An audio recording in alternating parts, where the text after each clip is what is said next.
তো অবাস্তব কিছু বলেননি। ধর্মমূলক ছবি তো, তাই একটু আমরা বেশি দেশের উপরেই নজর দিই।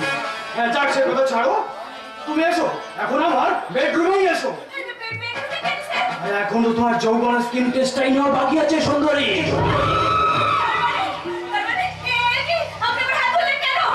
বুঝি না সুন্দরী, তুমি হিরোইন হয়ে মোটা মোটা টাকা ইনকাম করবে, অথচ তুমি প্রডিউসকে কোনো ট্যাক্স দেবে না। তা কি করে হয় সুন্দরী? আমি জোর করে তোমার যৌবন ট্যাক্সটা আদায় করব।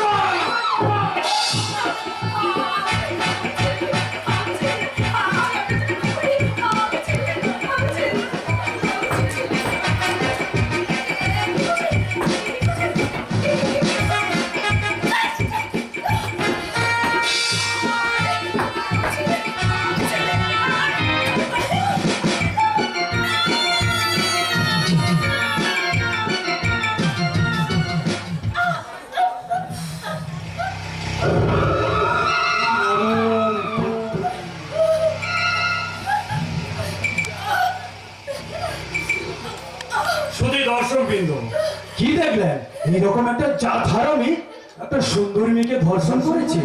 আরে এটা যদি মা বোনেরা দেখতো না, তাদের পায়ের জুতো খুলে আমার গালে মেরে গাল দুটো ফাটিয়ে দিত।